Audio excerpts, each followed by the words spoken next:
Salut, aujourd'hui on retourne dans les top 10 de ma Yamaha. On va faire un top 10 de mes buggy préférés ou aussi appelés SSV ou UTV, appelle ça comme tu veux. Parce que je vous avais dit, si vous vous rappelez, dans ma vidéo sur mes voitures préférées, que les voitures c'était pas ce que je préférais justement. Et j'avais fait un faux numéro 1 en mettant un buggy à la place et en disant que, avant de dévoiler le vrai numéro 1, en disant je vais faire un top 10 sur mes buggy préférés parce que les buggy ça m'attire plus que les voitures en fait. C'est parti. Numéro 10, la Yamaha YXZ 1000R. Ouais, ça envoie parce que le moteur, ça serait un moteur, je sais pas si c'est le même moteur que la Motoneige Sidewinder, mais c'est le même type de moteur. Si, ça doit être le même moteur c'est un 3 cylindres en ligne, il fait 998 cm3, mais pour une puissance de 180 chevaux quand même, c'est pas rien. Donc voilà, c'est quelque chose d'assez puissant. Après, je trouve que le, le look est dingue, l'intérieur est pas mal. J'adore l'intérieur et je me dis pourquoi Yamaha s'est pas lancé dans les voitures citadines parce que ça a tout pour plaire limite. Franchement, j'adore l'intérieur moi avec le volant Yamaha là, surtout le volant, je sais pas pourquoi j'adore le volant. Donc voilà. Numéro 9, le Polaris RZR 800. Ça c'est connu, c'est la base en fait, c'est le premier SSV on va dire qui a été connu, qui a été lancé en 2008 je crois, ou 2007 même, je sais plus. Je crois que c'est celui qui a lancé la mode des SSV, je crois bien, donc voilà. Sorti en 2007, basé sur le moteur du Sportsman 800, donc un quad bicylindre en ligne, 760 cm3. Voilà, la base du SSV. Et bizarrement, celui-là, il est vendu beaucoup moins cher que les autres Polaris. Je sais pas pourquoi, mais je crois qu'à l'époque, il était vendu peut-être tout de même 15 000 euros, mais comparé au suprême RZR 1000R qui lui était vendu presque 30 000 euros, voire même plus de 30 000 avec les options.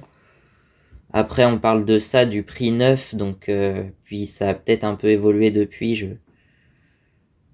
Je sais plus trop, mais j'avais un magazine de quad et SSV d'il y a à peu près 1 ou 2 ans, je sais plus. Il y en avait un Polaris, il valait 36 000 euros là-dedans. Alors que celui-là, tu vois, le 800, il est beaucoup moins cher, je sais pas pourquoi. C'est le modèle de base, il a peut-être beaucoup moins d'options aussi. Et je pense d'occasion, il y a moyen de le trouver encore moins cher à mon avis. Parce que là, ce que je vous affiche, c'est le prix neuf, hein. Il était vendu 15 000 neuf, il me semble. Donc d'occasion, ça se trouve, on en trouve dans les premiers prix à 5 000 euros, j'en sais rien, mais j'ai pas trop encore regardé sur Le Bon Coin, parce que oui, c'est le site le plus connu de vente d'occasion. Après, il y en a certainement plein d'autres, mais voilà. Numéro 8, le Can-Am Commander 1000 XT, celui-là précisément. Je, je le trouve assez sympa et puis je me suis dit, même si je suis pas trop fan du constructeur, on va faire honneur au constructeur québécois parce que j'adore ce modèle, donc voilà. Sinon, j'ai toujours une préférence pour les Yamaha et Polaris, je sais pas pourquoi, mais j'adore le Can-Am Commander aussi. Voilà, c'est mon Can-Am préféré, je pense. Mon BRP préféré. Donc voilà. Et franchement, il est stylé, je trouve, hein, quand même. Numéro 7, le CF Moto Z-Force 1000 de 2018, je crois. Il me semble qu'il a été lancé en 2018 par là. Bah c'est pareil, c'est le modèle. Alors CF Moto avait déjà sorti un modèle de SSV un peu plus tôt, dans les années 2010, en même temps que le Quad X6, celui que j'ai d'ailleurs. Euh, il y a eu le Z6 qui a le même moteur en 600 cm3. mais c'était à l'époque où c'était pas encore connu. Après, en 2018, CF Moto a commencé à être connu vers 2018, et du coup, ils ont sorti le Z-Force 1000 pour peut-être un peu plus surfer sur la vague. Et puis surtout, celui-là, par exemple, il était vendu beaucoup moins cher que les Polaris et Yamaha, hein, autour de 16 000 euros, je crois, un truc comme ça. 15 000, pareil, je sais plus. Mais voilà, on en trouve pas mal. Je crois qu'on en trouve pas mal dans les locations de buggy maintenant, des trucs comme ça. Mais pareil, je trouve le style, le look assez sympa, le design, quoi, voilà. C'est pas mal.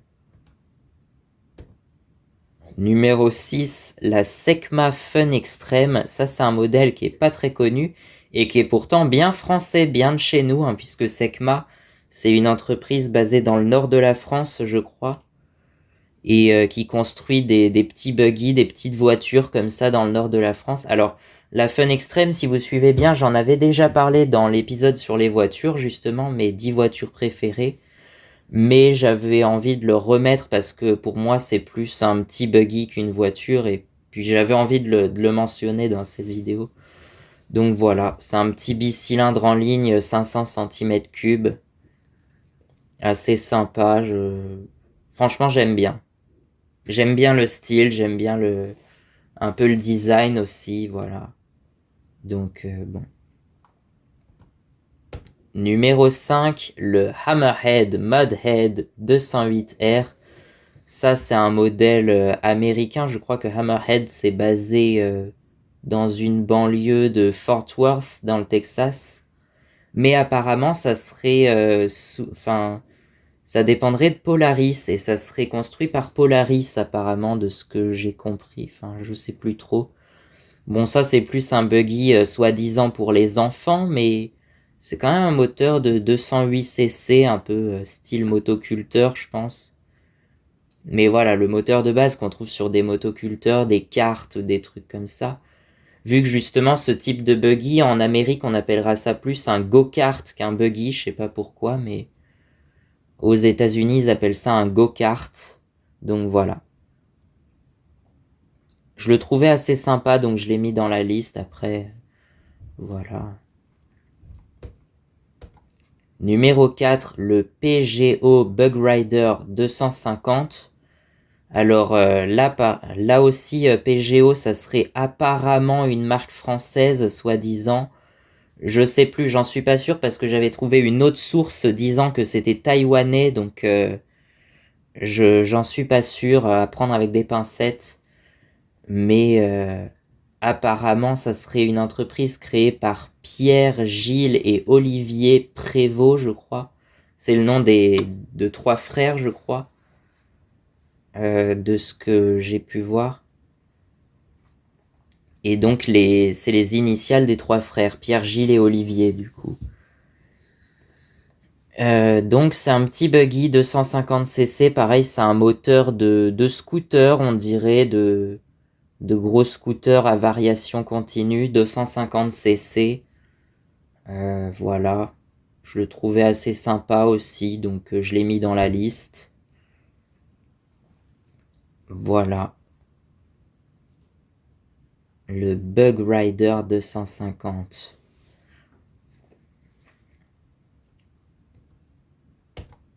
Numéro 3, la Honda Odyssey FL 350. Ça, c'est un modèle assez connu, mais assez rare en même temps. Enfin, c'est un modèle de collection assez prisé des collectionneurs, et notamment si vous connaissez la chaîne TCQR, par exemple, bah, Dave de TCQR, il a toute la collection quasiment des FL.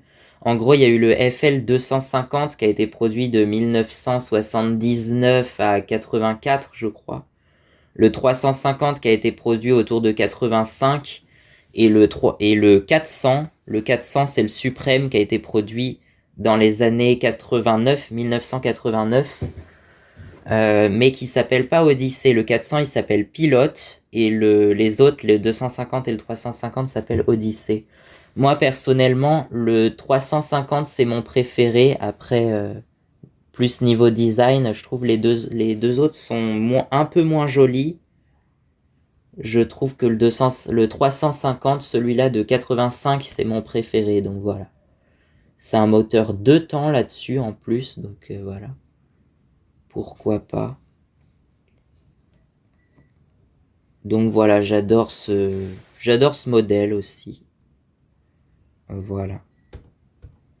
Numéro 2, la Yamaha Wolverine X4. Alors ça, je disais, pourquoi Yamaha s'est pas lancé dans la voiture familiale, mais c'est presque une voiture familiale, ça y ressemble en plus, hein, la version 4 places. En fait, il y a le X2 qui avait 2 places et le X4 avec 4 places. C'est logique en même temps. Donc voilà, c'est une sorte de gros buggy tout-terrain. Lui, il n'a pas hérité du moteur hyper puissant de 1000 cm3 du YXZ. Il a plutôt un petit bicylindre de 850 cm3, mais ça développe tout de même autour de 80 chevaux, ouais, effectivement. 80 chevaux, c'est pas mal, je pense que c'est assez puissant pour ça, non? Et numéro 1, le Yamaha Rhino 660. Celui-là, c'est peut-être éventuellement de toute la liste, c'est le seul que j'aimerais bien avoir personnellement dans ma collection, donc pour moi, il est largement numéro 1. Et si vous vous rappelez, je l'avais déjà évoqué dans la vidéo sur les voitures, justement, en l'affichant d'abord numéro 1, puis en dévoilant le vrai numéro 1, c'était le Volkswagen Tiguan que j'avais mis en numéro 1, qui est... Aujourd'hui, c'est plus trop ma voiture préférée, mais je l'avais mis numéro 1 parce que c'est la première voiture que j'ai conduite, plus ou moins, ou une des premières. Et parce que la 106, qui est réellement ma voiture préférée, je voulais qu'elle soit en numéro 6 pour coller avec 106, 206, 306 et 406. Donc voilà. Mais sinon, ouais, je dirais que les Peugeot qui finissent par 6, c'est mes voitures préférées.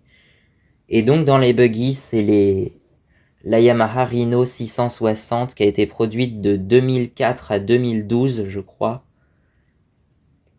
On en trouve, si ça vous intéresse, la plupart des annonces sur Le Bon Coin sont autour de 7000 euros. J'en ai trouvé une fois un à 4500, mais je pense qu'il a dû partir un peu plus rapidement à mon avis, je sais plus. Mais sinon, c'est autour de 6000, 7000, il y en a plein à 7000. Donc voilà. Et je trouve que c'est le petit véhicule idéal, un peu, ouais, véhicule de ferme, un peu. Je suis sûr qu'il y a plein d'agriculteurs qu'en ont un, par exemple. Ça fait très petit véhicule utilitaire agricole. Et c'est ça ce qu'on appelle justement plus précisément un UTV. Donc comme ATV qui veut dire All Terrain Vehicle. Sauf que là c'est UTV, donc Utility Terrain Vehicle peut-être.